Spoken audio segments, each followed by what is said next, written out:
Oh wait, I got to put on my brand hat if I'm going to do this. What? That's a nice hat. Is that a crown in the middle? That is a crown in the middle, evocative Got it. of the our storefront.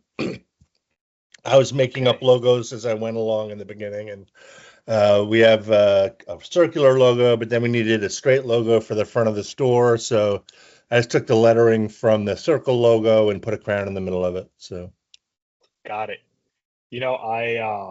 Where does the name come from in 617 THC?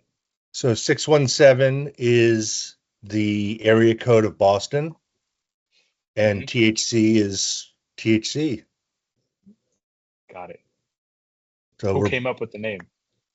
uh, one of the original owners. Got it. Okay. Yep. I I have a story where so I I have a tendency to do this myself where I will have a vision for something, and instead of going through the naming conventions, the brand guidelines and doing that first, I'll just go ahead and execute on the Yep. actual work. And so I was doing that for the CCC or doing that for the licensing, and I essentially got into the first town, like and they asked me, it's like, do you have a name for the company? Because you're putting in a license for in this municipality. And the only conversation I had in my file, I had put on my pitch deck, green theory, because it was a theory. Green was the easiest thing that I can make my investors understand. And the theory was this hybrid greenhouse model. And that's all I had. And so right there and then, I was like, green theory cultivation. Let's just, go ahead and put that in there, and it just became a thing. So I didn't know whether there was a story behind that or not, but that's mine. Yeah, the origin story was one of our founders, Tommy, liked it. He liked, look, it's a little trite maybe, but Mm. our model is two operating units owned by a holding company.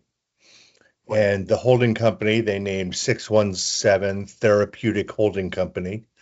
The and with no reasoning, the cultivation is 617 Therapeutic Health Center, Mm. and the retail is 617 Therapeutic Health Care. So this was his decision. But Got it. I like the there's some uh, direct communication in the name 617 THC if you are in Boston and recognize that 617 is the area code of Eastern Mm. Mass. And THC is pretty obvious for those who know. But then again, there's also a lot of mystery. People come in and go, "What does THC mean?" And we'll have to explain it to them. So Right. So speaking of how many people come in, you all operate a dispensary. yes, Yeah. yes. So Bill, I think you're pretty multifaceted, but I think today's conversation is the one that I've been pretty excited about for a while because we're going to be diving a little deeper than usual when it comes to the role of cannabis, not just surface level, but obviously more focused operationally, because I think that's where the fun conversations lie. And so, cultivation, retail, and from our last conversation, you said the market landscape was shifting, if what it felt like every single day. Hmm. How do you go about building a business in the cannabis landscape today, despite all the challenges? Bill, we're going to dive right in, but what is 617 THC and who is Bill? Oh, well, thank you. So 617 THC is a multi-license operator in the state of Massachusetts.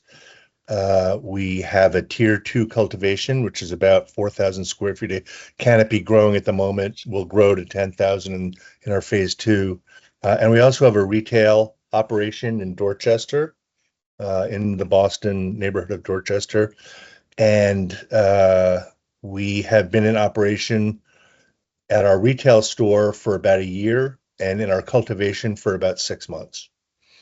And we sell a fair amount of our output through our store, and the rest we're selling as bulk to other purveyors, whether they're going to use it under their own brand name or whether they're going to create white label opportunities. That's how it seems to be going. Who's And Bill? and who is Bill? So Bill, I am I'm a I have a diverse history in business. I started out in advertising back in the Okay. 1980s. My dream was to be an ad man, a madman, the Madison Avenue kind of. So that's what my dad had done, and I did that. I Your did that for a father, long time, and your father this was is in was in ad advertising. Yeah, agency. he on Madison Yeah. Avenue back in the 60s and 70s, and he worked Really? on, yeah, and he like would do ad campaigns for Gulden's mustard and Lifesaver candies and all this cool stuff. And I thought that sounds like fun. Lifesaver candy. Is that I think they even have those in India. Oh yeah, Um, that they've been around for a while. yeah, I think they're made by the Wrigley's company. I'm not sure, but yeah, they come in little rings, little candies, and they were a big deal back in the 70s. You could buy them everywhere. Um, right. and so I got into traditional advertising. This is before the internet. And then the internet came about, and I was immediately struck by its opportunity and its potential as a communications platform, Mm, thinking as an advertiser. And I quickly learned after getting into it in 1996 and switching from traditional advertising to digital marketing that digital was much more about a direct marketing model because you knew enough mm, about the person you were talking to customize your discussion, whether that was the offer you were making or the way you were making that offer. And that gave me a whole new perspective as to how to approach business from a individual to a segmented model, rather than a mass model. And phrases like that came out of the dot-com era where there were so many startups and founders believing things, and I do too to this day, like it is better to make things that people want rather than to make people want the things that you have.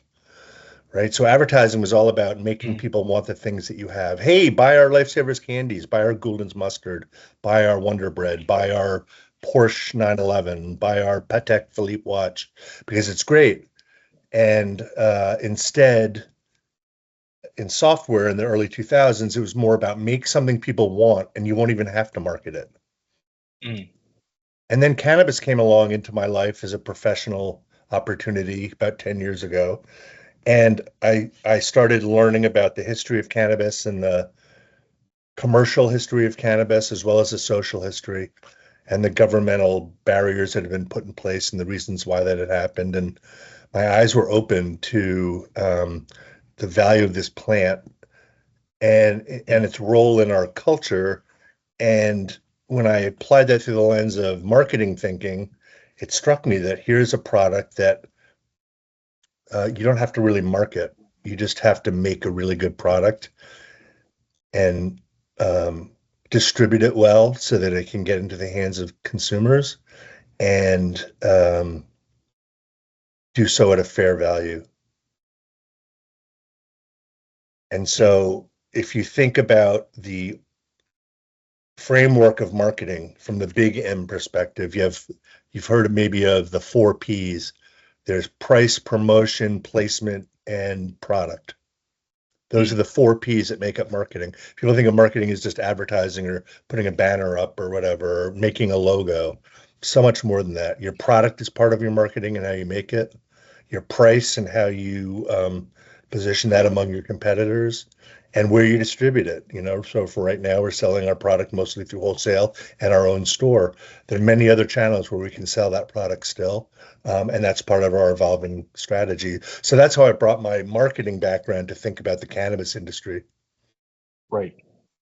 What do you think?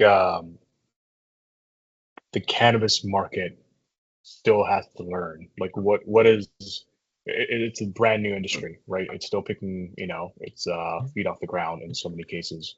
In Yeah, the well, national level, it's not even halfway there, right? right. So on a So, state by state level, I think that well, cannabis doesn't necessarily have to learn anything in the states that are mature. Let's call Massachusetts one of them, mhm, um, along with many of the West Coast states, Colorado, et cetera, and Washington and Oregon and California, Arizona. Those mature markets, there's nothing more to learn other than how to be nimble and how to see what's happening and make choices based on today's needs, not yesterday's plan. Um, mhm, what we all have to learn is how to survive with an oversupply in a marketplace where legal demand hasn't caught up to legal supply, right? So 75% of Massachusetts cannabis purchases, I think, are still made in the black market. And we have $1 billion market in Massachusetts, but that means that there's a whole lot of billions somewhere else going to the black market. Um, the opportunity for the state who collects taxes and for ourselves as a compliant and safety tested product that has those built-in regulatory costs just needs to survive until, like moonshine in the 1930s, the liquor store becomes the go-to, not the still, mhm, right? Um, it takes years and years and years, and California's not there yet as the original door opener for state legal cannabis. Uh, so will we get there eventually? But it might take a national regulatory framework for that to happen. mhm.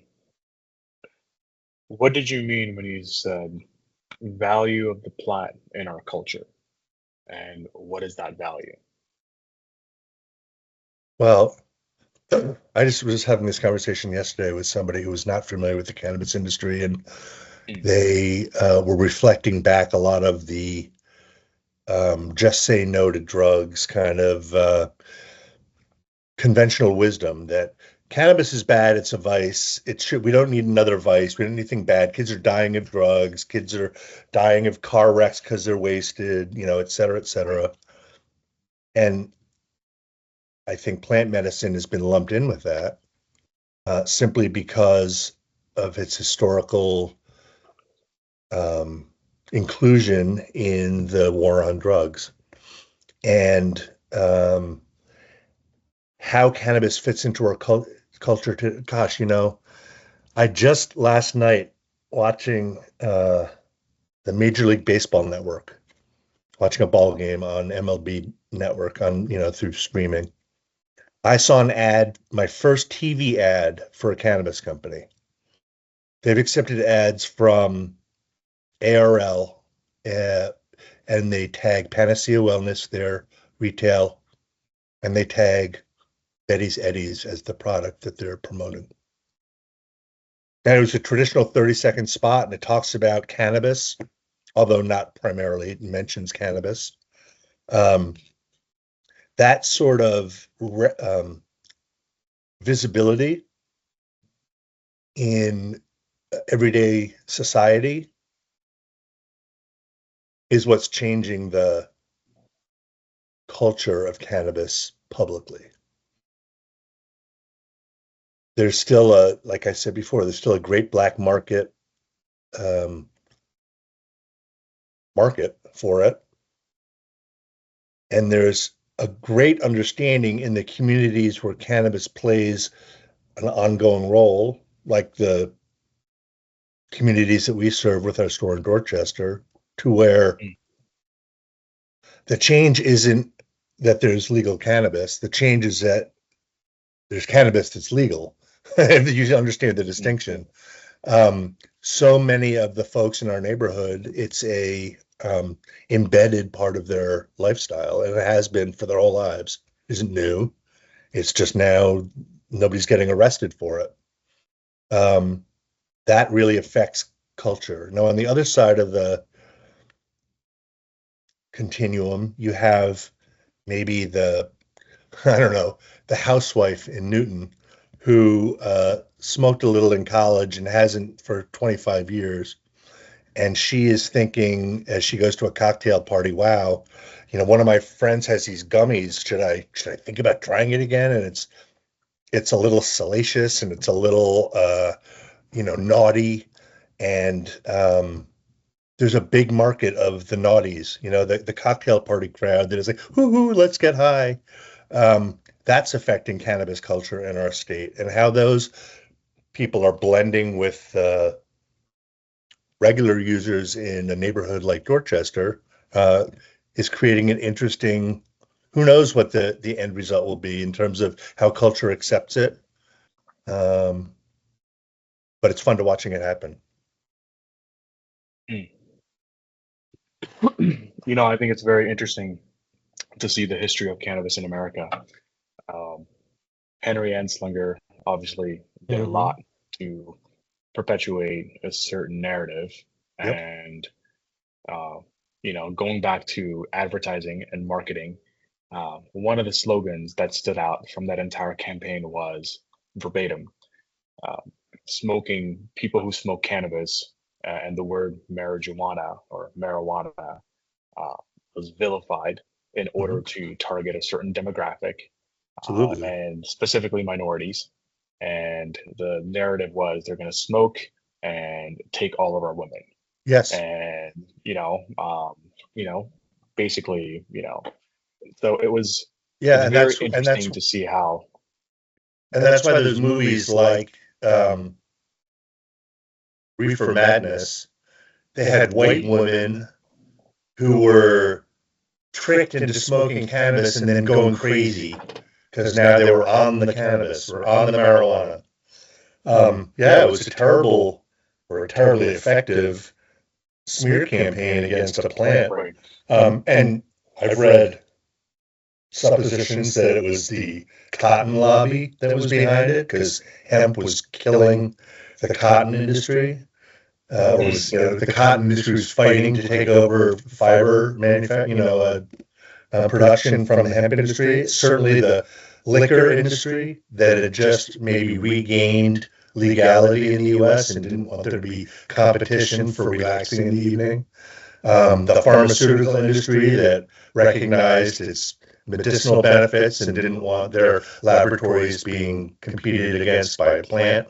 And certainly the racial division aspect where it could be used to fearmonger the white population into believing that people who were of color were a danger, and marijuana was a good example of why.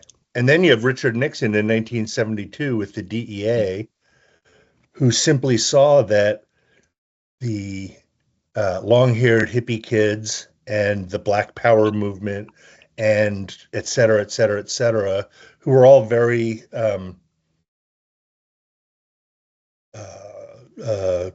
accepting of cannabis in their lifestyles for those groups, were seen as a danger to the status quo, the white male American government, because it gives people that ability to think more freely. And so it's all lumped together there as a loss of control by somebody that cannabis was fearful to accelerate.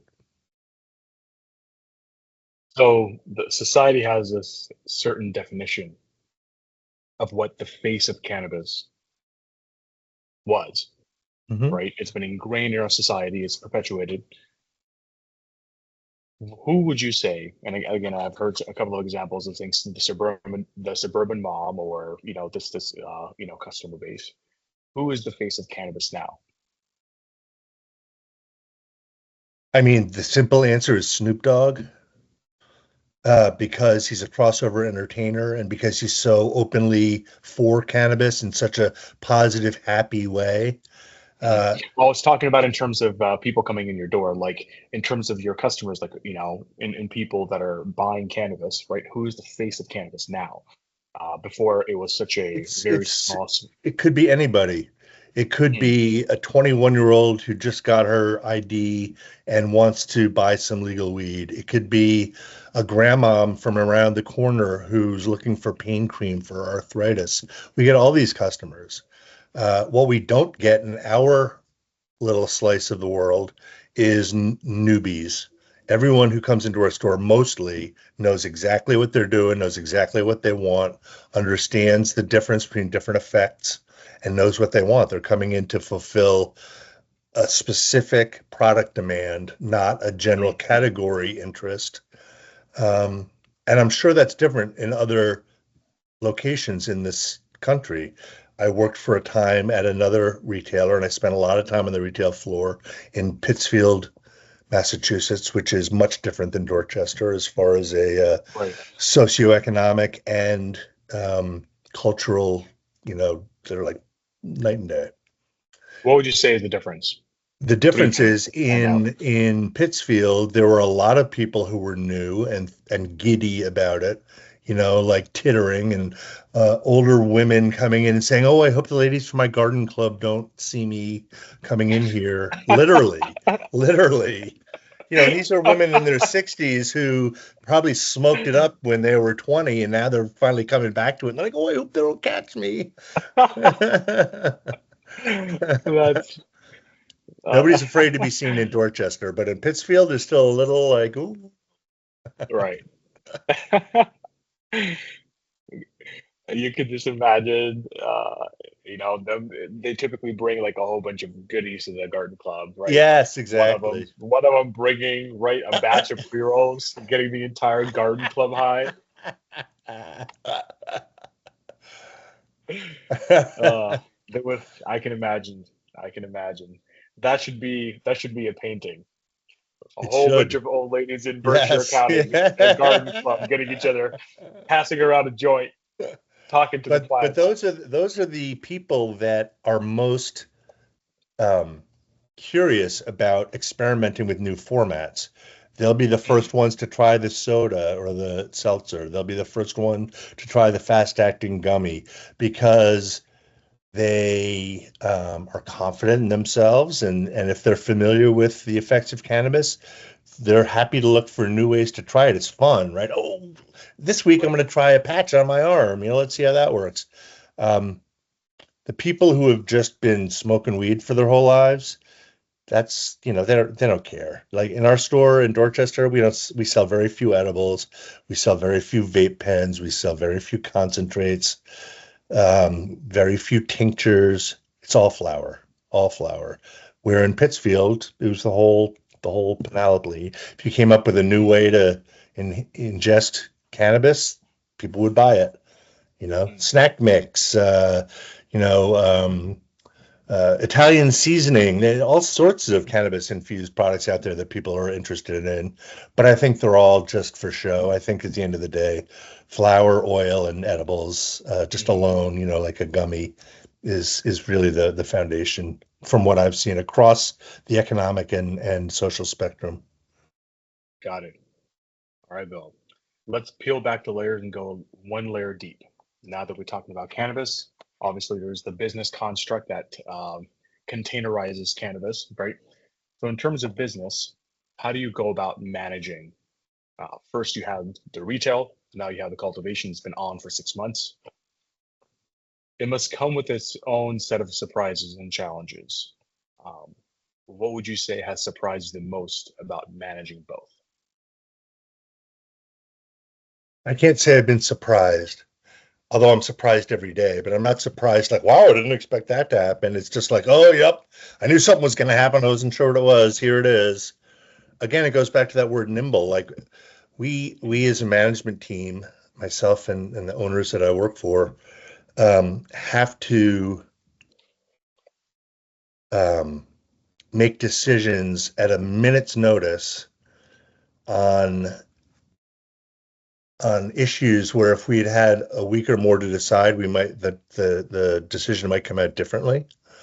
But you just got to roll, right? Like you just got to roll, and so treating each Much day. like today in Yes, exactly. We were supposed to start our what happened? call What happened with the compliance or Nothing. It wasn't about compliance. It was about a security issue with our cameras and access to the Mm, servers, and it was just a minor technical issue. But as we're right. small, I don't have an IT director, right? I don't have an HR director. I don't have a finance director. I don't have a compliance director. I don't have a retail sales strategist. It's me, and it's our general manager of our retail store, and it's our cultivation manager, and it's our owners, our operating owners, who make these decisions purely on gut in many cases. Now we're starting to gather data to see what works and what doesn't work. So we've been in operation a while, and it's allowing us Mhm. more um,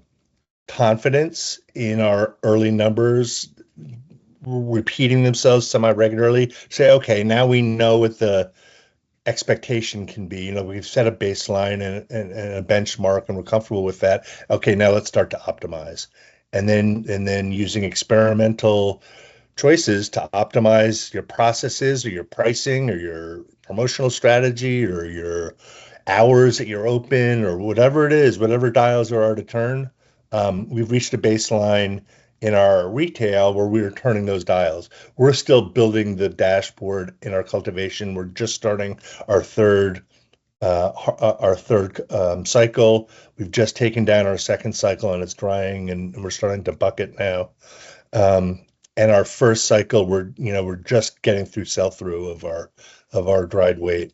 And so each of these now that we're planning clones again for the third time, we've learned something. So now we're locking down our SOPs, and we are optimizing our nutrient schedules and our lighting timing, and our how much CO2 we put into the room, and all the sorts of dials you can turn. Um, and and then but it's still the first time that we've ever sold weed, as a cultivator. We just got our commence ops on July 25th. So we've now, Congratulations. thank you. It's been less than 60 days for us to learn how to sell at a wholesale level. And Right. so every day is a learning experience, but we're very careful. Um, we very carefully remember what we've done and what the effects Mm, and impacts were, so we can do it better the next time.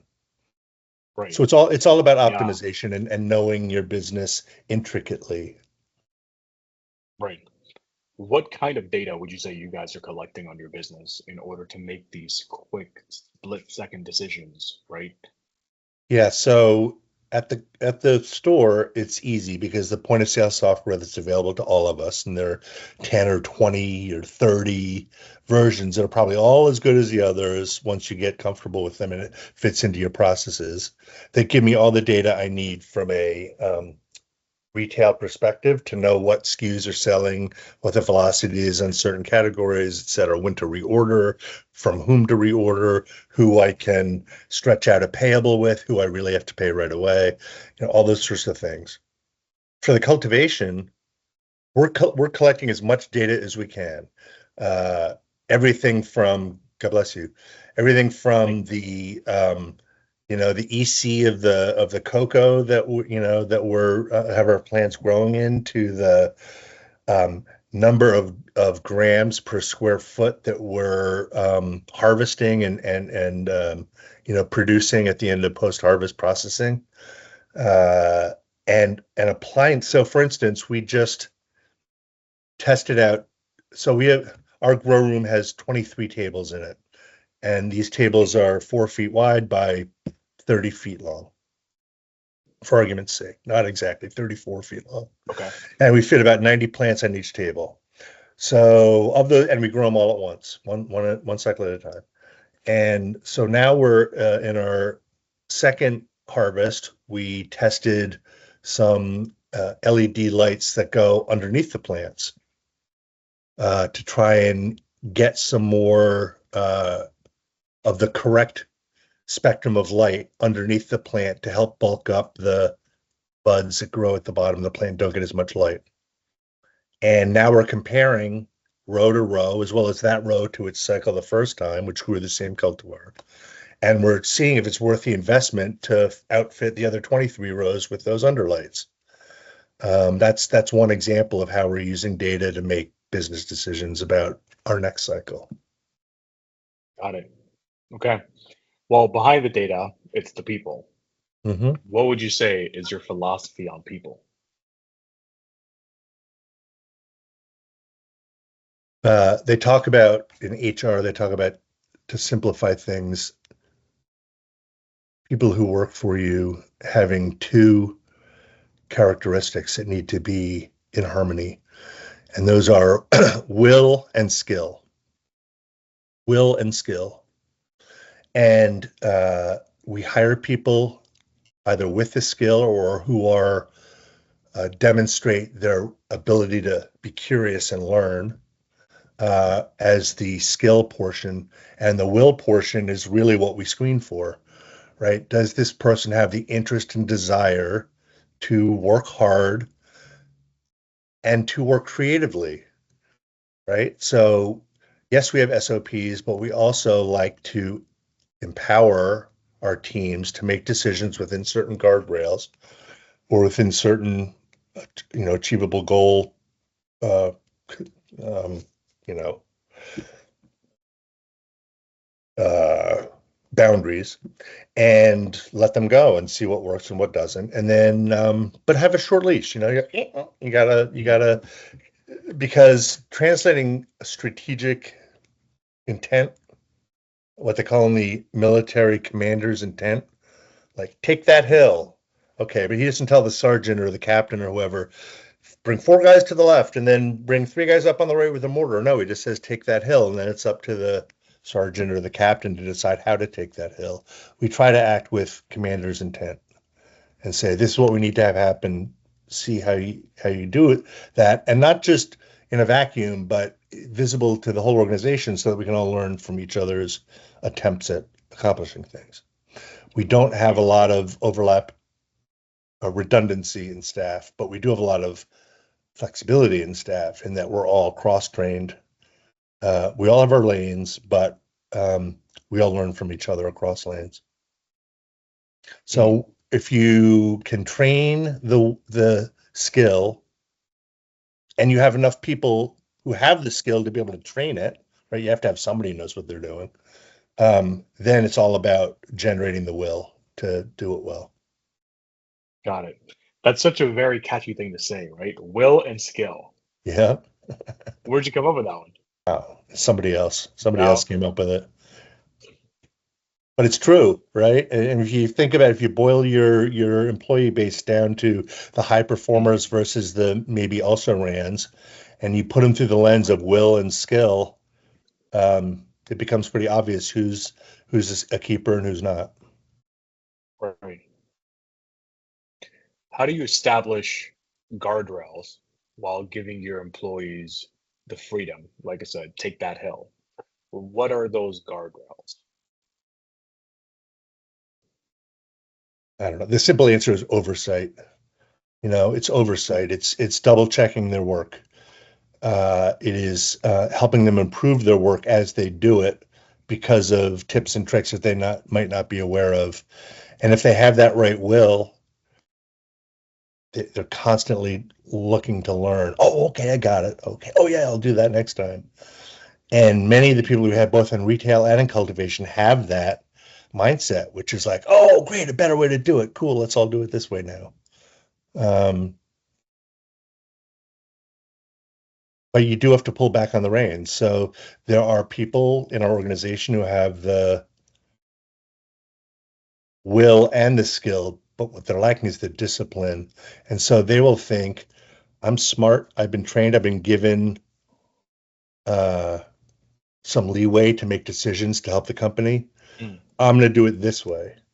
And sometimes they overstep the guardrails that we've put in place. And so training again on which guardrails are absolute and which guardrails are flexible on a minute to minute basis, is part of the drill. But the shorthand answer to it is management, smart management, and management as a philosophy. We have a very light touch management philosophy. I think you do too, based on our conversations. You hire people with the skill and you give them the room to run, but hopefully not enough rope to hang themselves. Right. I think you've done, you were telling me about Emily, and how you've gone about curating that relationship and giving them the autonomy. What would you say has been the key to building that kind of trust and freedom in your business at every juncture of your supply chain touch point, or as I like to call it, a people touch point, right? I'll be honest with you, it's luck. So we hired Emily after interviewing her. She had the experience from another operation that was parallel. Um, that organization had given her some autonomy, but not as much as she desired, and she felt she had earned it. So we gave her a bit more, and she proved to us over and over again that she was capable. She's the type of person who likes to beg forgiveness, not ask permission. And most of the time, when she does something, she doesn't ask, she just does it. And the majority of the time, it works out and it's correct. So that builds trust pretty quickly. Right. Well, that sounds like a very, I mean, I'm pretty similar in that approach. I think me and you bond over that to where it's the subject matter experts and it's the directive, and it's my understanding and their understanding of there's various ways to take that hill. And it's about figuring out, laying out all the plans of taking the hill, the timeframes, the cost impact, the dead body count. Mhm. And, again, once everyone has that, executing on it, and while the mission's happening, there's cameras, there's GoPros, there's first person POV, and to where Mhm. you could see the entirety. You have battlefield awareness. But yeah, pretty similarly. And I think that really allows the team to really do what they do best. And if they're going to fail, you as a leader, it allows you to see that as well, to where if they're not the right person, they're not right for the role, then you can reorient them, or you could say, hey, this might not be the right fit.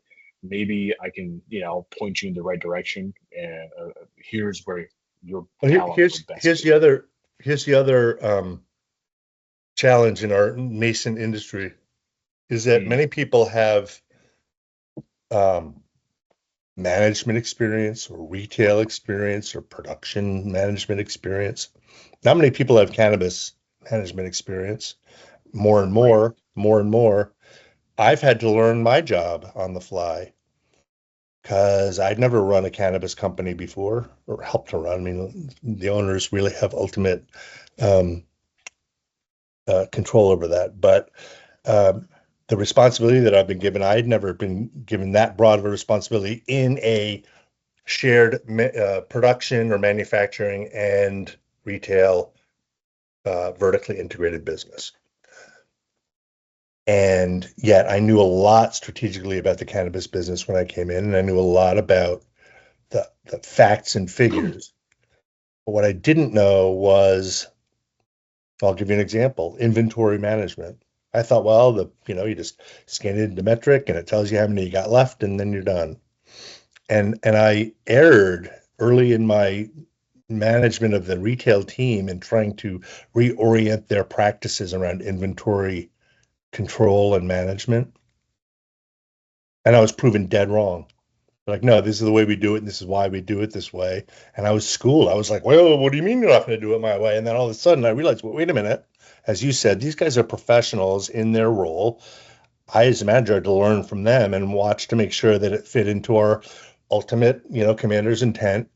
But it did, and they taught me a lot. And when it came time to do inventory management at the cultivation, after you got through cloning, you have to put a tag on every freaking plant, and then you have to track that every time one dies, or every time you clone some new shit off a plant, you have to blah blah blah blah blah. And then post harvest, forget it, it gets even more crazy post harvest. Your packages and what's tested and tracking every gram. And I had learned from those guys the importance of a singular framework that is stuck to. And I took that philosophy with me to the cultivation, and I've now created my own inventory management approach because I'm the only one doing it at the cultivation. but that learned from their insights. Learn from their insights as to things like naming conventions and things like first in, last out, and not the concepts, but just the act of doing it. And as a manager myself, I've done every job in this company. I've been a bud tender, I've been an inventory manager, I've been the receptionist, I've been the chief financial officer. I've literally worn every hat, and that's why I love it so much. But it also, indicates, I don't know, maybe a non-traditional uh, organizational structure at the moment, just because we're so new and we're still learning and we're still a startup and we're still bootstrapping and everyone still is wearing all the hats. Um, but I feel pretty good about the structures that we have in place and that they're scalable and trainable. So I lost your mic. Are you on mute? I said, as we go into the next phase of mass, it's going to be really important to stay nimble, as you said. Mm-hmm. It's going to really keep not only the costs low, but the relationships deep, because it's yeah, and the people that are going to evolve, the fastest. I had a when I first came into this country, I had this very amazing teacher who taught me how to, essentially speak English. And she was breaking down the definition of intelligence for me. And she described it as the ability of a creature or an organism to quickly adapt to its ever changing surroundings Mm. in order to survive. At the very baseline level, it's any creature that can survive and adapt the quickest, that can survive, that can, again, pass on its genetics to the next life Mm-hmm. cycle, right? And that's, I think, very similarly to business as well, right? A business is, an organization's intelligence is measured on how quickly they can adapt and react Mm-hmm. to its ever-changing environment. And I staying nimble is definitely an important part of that equation, because and we see this right now with the big MSOs. It's very difficult for them to move because they have so much bloat, and that bloat allows them to, it's is it growth or is it bloat? I can't tell. I Maybe don't you know. tell me, Bill. I don't know. I think we'll find out someday when, well, first of all, if cannabis gets rescheduled in the next year, that's going to be fascinating to watch how the MSOs play the game, especially with a different tax structure. Um, uh, It's like a giant faucet that'll turn on for them in some yeah, cases. yeah, I And know. so it'll Well, so Harsh, how have you, as a producer who's been in business for several years now, yes? How are you seeing, how are you able to be nimble when the price of a pound of weed drops from 4,000 to 1,000? so I was ready for that from jump, Hmm. and knowing that this was going to be happening. And I, so I'll give you the boat analogy, right? Um, Everyone's building boats for this flood, Hmm. right? Um, and then afterwards the ride downstream. Yeah.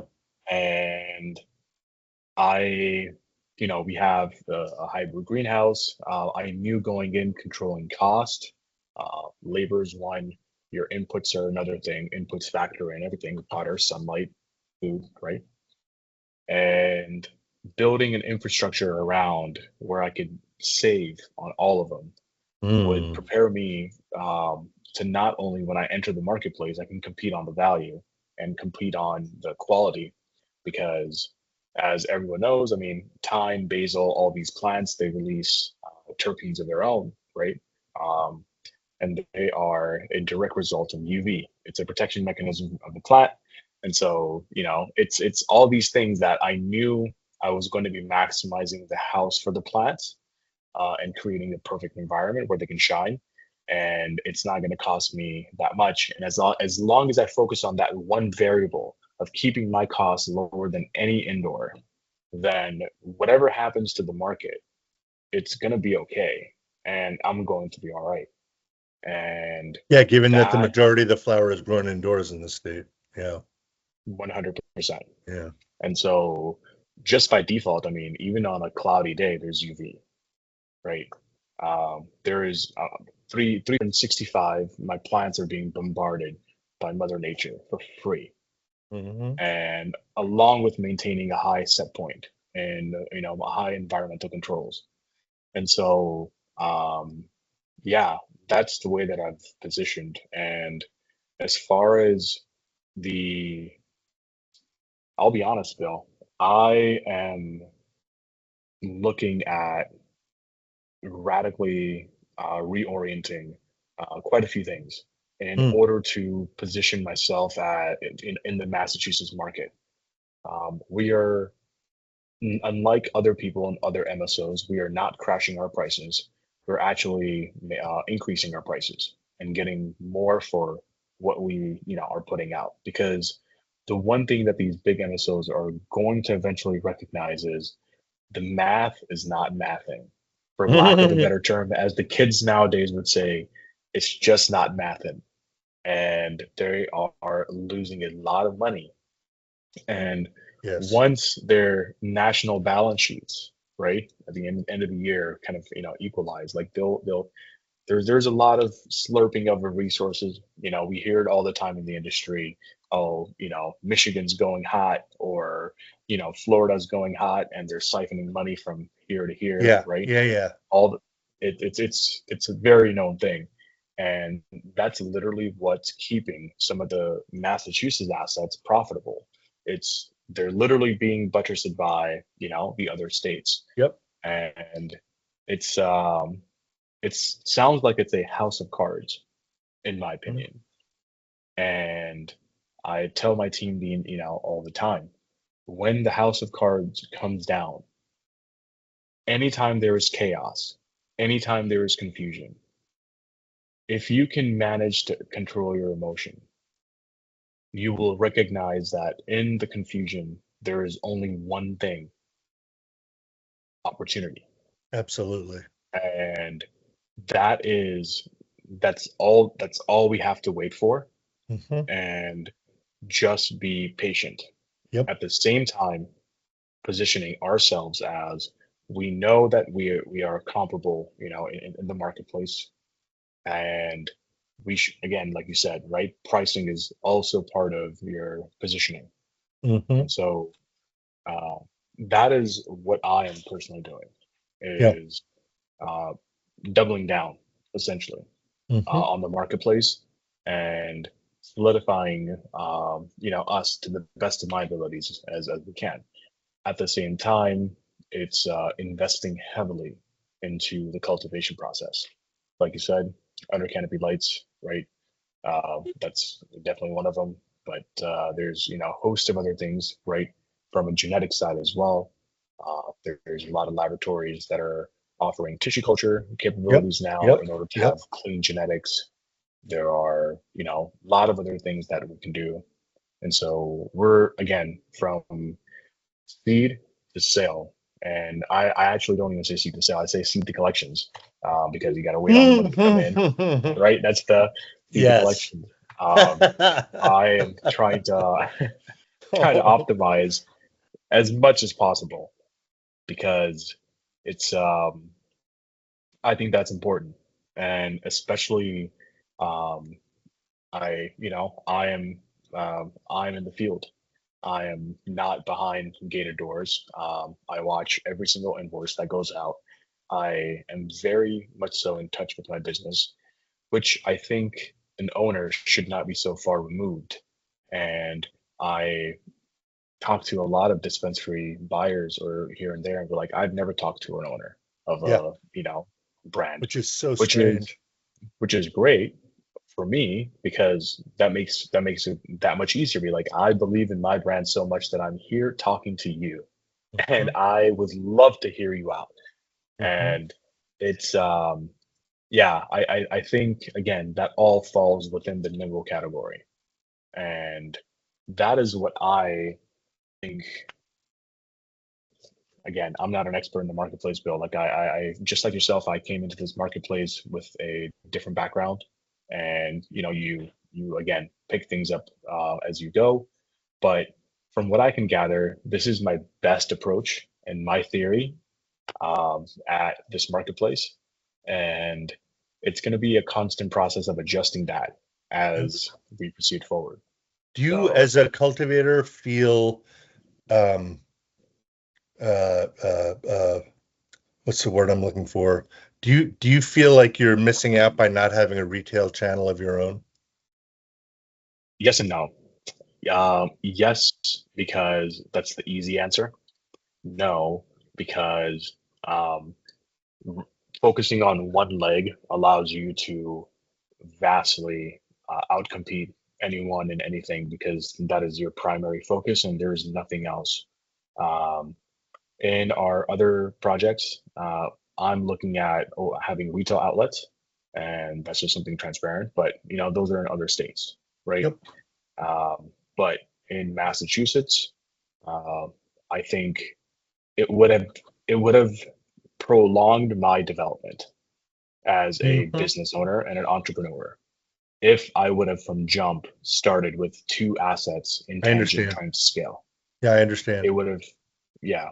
And I, and I, And and I, and so I think my company's living proof that that is the case.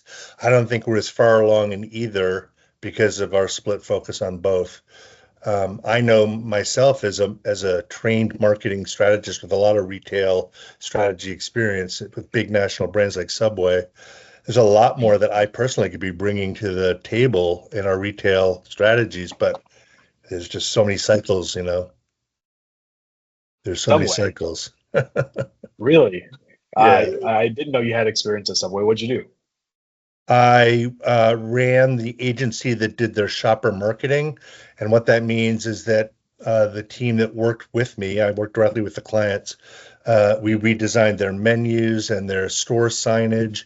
We ran their Subway Scrabble promotion, which was their Mm. ripoff of the McDonald's Monopoly. So, Bill, And you're the guy that I have to hit up because I used to have 7 Subways in Georgia, okay, all and I right. remember Oh, I so remember you used paying to the pay into. bill. So my client I wasn't remember Subway. paying the bill My client wasn't for all. Subway. My client was SFAFT, the Subway Advertising Trust Fund, which was Ah, basically what you, the franchisee, had to pay into Subway as your advertising fees so that they could run yeah, yeah, yeah, national yeah. promotions. Yeah. Yep, So yep, you were yeah. paying me by just through a middleman. Honestly, Subways are a horrible business model. Oh, are they really? I don't know what it's like from a Uh, franchisee's and perspective. it's it used to be worth it initially, but then they started to essentially lease out the licenses way too close to the proximity, and Hmm. so it's kind of like a Dunkin' Donut situation where Yep. Yep. there was literally a Dunkin' Donut, point 0.3, zero point 0.5 miles away. Dude, So there were when I was working on it 10 years ago, there were 23,000 franchises in the US. 23,000, more than McDonald's.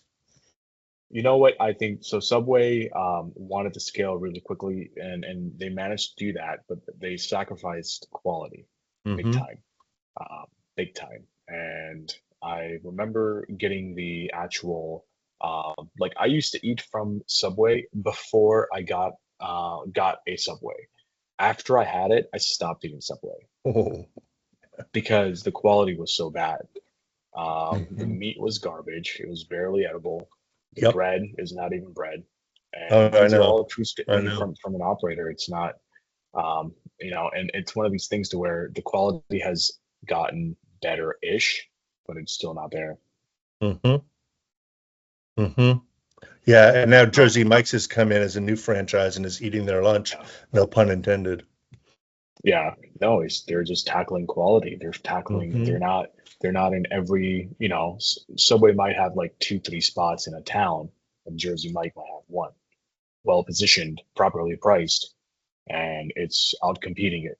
Yeah. And Yeah. so I think, again, there's so many other examples, right? Like where cannabis also can take, pages from the book. Hmm. But if you could apply things from Subway into your retail, what would they be? I think we've surpassed Subway already. At the time I was Really? working with, at the time I was working with them through 2012, Mm, 2008 through 2012. Um, they didn't have a um, singular POS system, so they couldn't run a loyalty program, mm, right? So without a loyalty program and the ability to collect first party customer data, what are you even doing? You're running TV spots. That's all you're doing. So um, all of the learnings that I mean, I was already a CRM and direct marketing expert at that point. Um, and like we helped Kellogg's cereal create a loyalty program on their packaging, family rewards points, and it got them a lot of first party data for remarketing. Uh, and Subway was 5 years behind that. So I don't know that there's anything that what I learned working with Subway could be applied to our own retail other than uh, middling to decent product at a value price will sell. Will sell. Um, and so when we bring in some of our low tier brands, or we price our own brand at a lower tier for promotional purposes, um, people are price shoppers, not just quality shoppers or brand shoppers, the price shoppers. And that rings true today, certainly. I mean, hell, we all had the $5 foot long theme song drilled into our brain, and right. and now they're on TV shouting with excitement about their 6.99 foot longs, and I'm like, come on, It doesn't make sense. It doesn't doesn't click. make sense. And here's the thing, they were losing money and trying to pass that down to the franchisees and saying, well, it's going to get people in the door and then Yeah, they can buy. But it was a train wreck of a promotion. yeah, Sure, you would have the volume, but there's no yeah. money in the bank. No, because they're buying a $5 foot long, and that's all. That's it. And even if they get a cookie, like cookie Yeah. will be, when you look at the margins, like the cookie was the highest margin. Oh, I thought soda was your highest margin.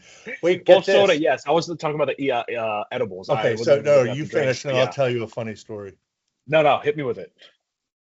So we were running this Subway Scrabble promotion, and the whole mechanism was you have to tear off the playing piece from your cup. That was the thing, because you had to buy a soda to play, right? Because they I wanted remember it people was to a buy the large cup. sodas. Yeah. Yeah. And the reason is because the cup cost more than the soda, literally. And so they ended the promotion because their CFO went through the numbers and realized they were spending more on making the cups with the peel off than they were making in revenue from the sodas. So when your packaging costs more than the product, cost of goods sold, something's fucked up. Hey man, what a let's not even get into Jared. Let's not Yeah, even talk right. about Jared. But Jared the I mean, pedophile. yeah, yeah. It's what a guy. What a guy. And everyone remembers Jared with Subway. It's like unanimous Of with the brand. course. Very hard to detach it. Yes. Very hard. Mm. What? Wow. Well, let's say that you are starting a cannabis business today. Hmm. 3 things that you would do today.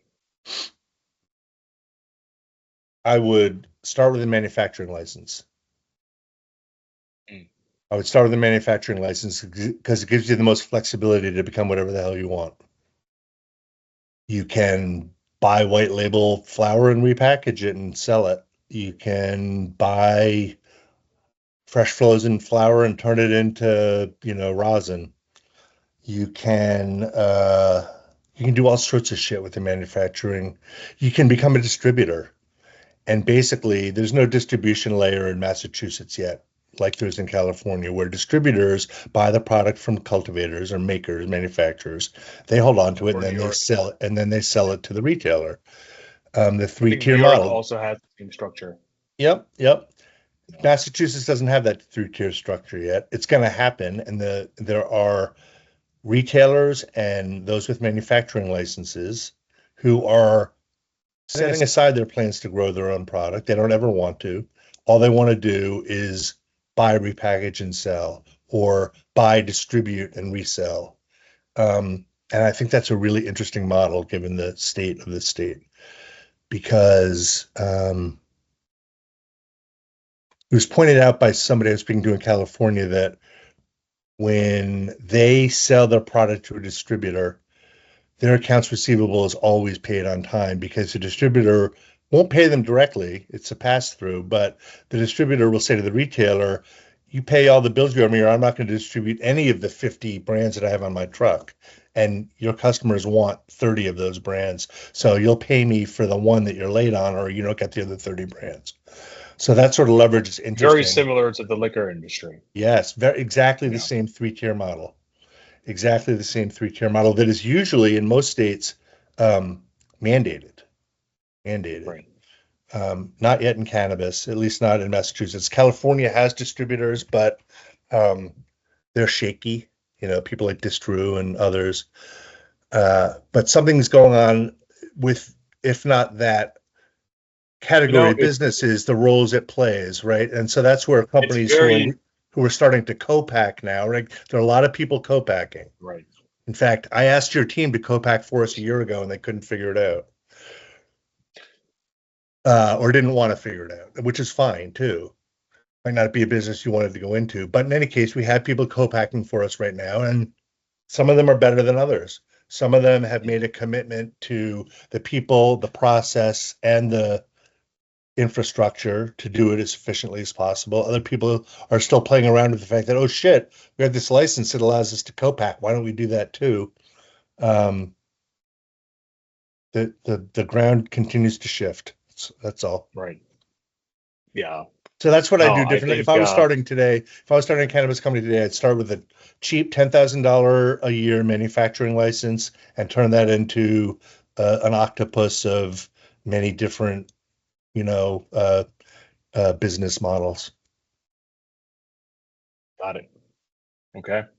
And so this question right here was from the host or the interviewee before you, and so my next one's going to be, what is a question that you would like to go ahead and leave for the next host? Hmm. It can be anything. Yeah, yeah, I wasn't prepared. Let me think a sec.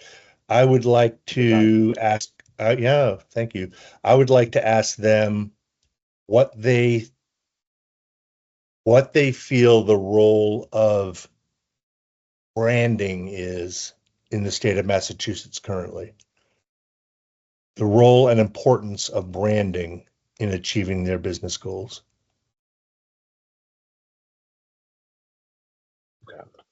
Because my How do you? answer is a lot less than I would have expected. A lot less Hmm, than I would have expected. I think people are, and I've always known this about cannabis shoppers, they are what I call promiscuous shoppers. They will cheat on their brands in a second. So Simply Herb from Ascend is the best-selling brand in the state, according to the data I've seen. Does that mean that Simply Herb has a brand that people will fight to find, like you would Coca-Cola? You don't like Pepsi, you want Coke. You're not going to buy the Pepsi. Um, don't know yet. Or is it just that it's the cheapest, most widely distributed, and therefore most available? And so, it's just the availability factor, right, right? exactly. So that's why I don't know if it's the brand or it's the distribution. And I think in that case, it's the price and the distribution, not the brand.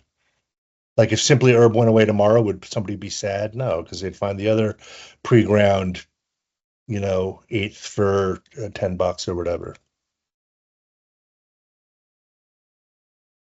That's a very interesting take, because I also feel somewhat similar, but my views are also evolving.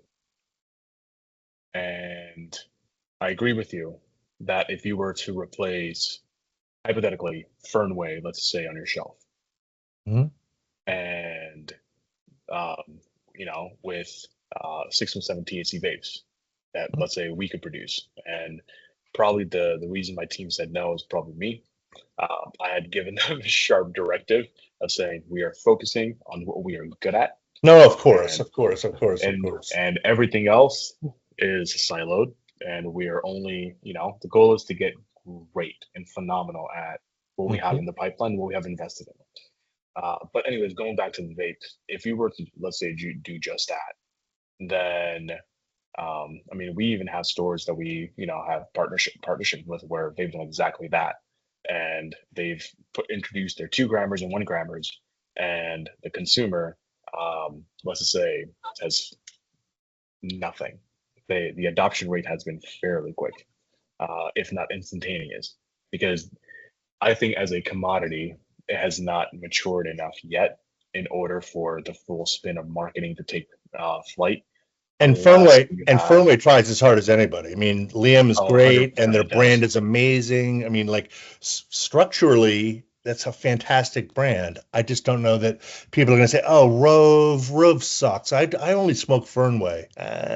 No, I know for a fact that's not the case, because we did our initial trial runs for a handful of stores, and then that trial evolved into our current program that we have in our offerings. And so, yeah, it's very interesting to see. But at the same time, I think there is still room to develop a very powerful brand presence I do behind a too. story. And I have an inkling recently. We'll see how it fleshes out. But we'll see. We'll see. But I think there's still room for a very powerful story, and for that story to be told well. But it So, takes time. so just I know we're probably running short on time, but the parallel story that I see is in California, brands have actually taken hold, if not in the consumer's mind, at least in the distribution environment.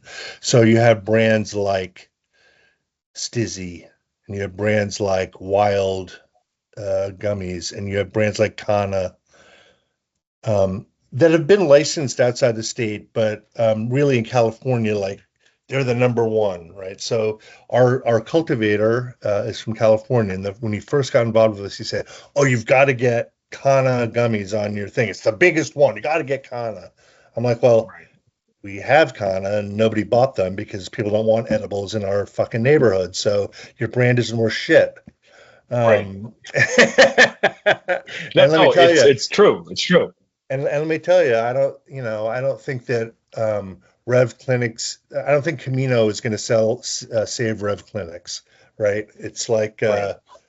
it's a familiar hook, and all the packaging and the gummies taste the same every time. That's good, but is it locked in versus anything else? No, because people want to try what's new. Oh shit, these wild gummies in the cool box that they're now selling. Well, I want to try those, and um, I think the days of lifesavers versus generic candies, maybe not as easy to accomplish. Yeah, I think people want diversity, people want novelty, people want Hmm. new, and especially since the advent of social media, everyone's attention span is so, like, small. And Yeah. so I think the consumer base in general has just gotten used to being and trying new things. Hmm. And it's maybe it stems from just the inconsistency in the old days, where you never knew what the hell you got. You were just stepping into a dude's car, and Yeah. whatever the hell he rolled up with his homie back in the days, like, he passed on to you. that's that people are just kind of. But yeah, what do you do on the consumer education side, Bill, in order to, I guess, or do you do any customer education?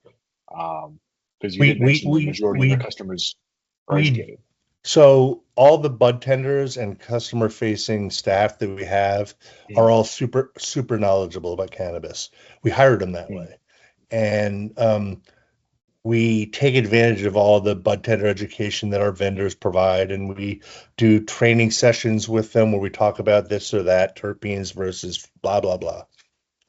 mm, And so they know all this stuff and they know the rap. But what's more interesting is given our neighborhood, and this isn't a brand thing because it's statewide, it's different. But in our neighborhood in Dorchester, our customers know as much about that shit as we do. And they might, I mean, maybe not technically, but in terms of what the effects are based on different characteristics of the flower. And they'll say, man, don't give me none of that sativa shit. I need a nice tight indica to quiet my mind. mm. And they know, they know the effect and they know the type of, because of their experience with it. We, like I said earlier in our conversation, our store attracts very few newbies, right? The people who Right, come in and go, gee, I've never tried legal cannabis. How does a gummy work? It's just, again, that might happen in Newton when the lady from the garden club shows up and with her buddy and wants to try it and they're going to take an adventure. It's right. not true in our neighborhood, but that doesn't mean it's not important. It's just not in our world at the moment. Got it.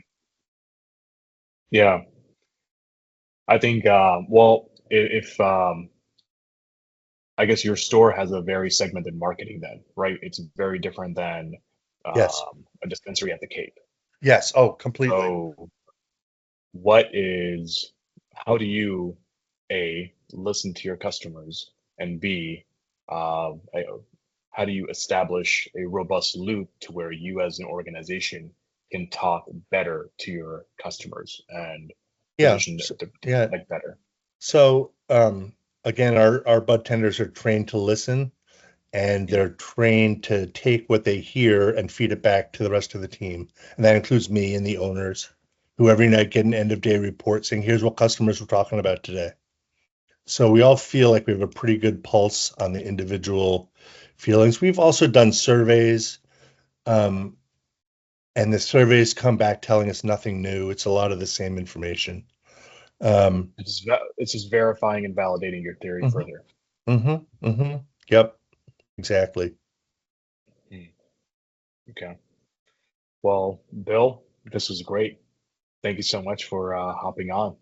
Yeah, you're And I welcome. think today you've shared so much, not only from marketing, but just business golden nuggets.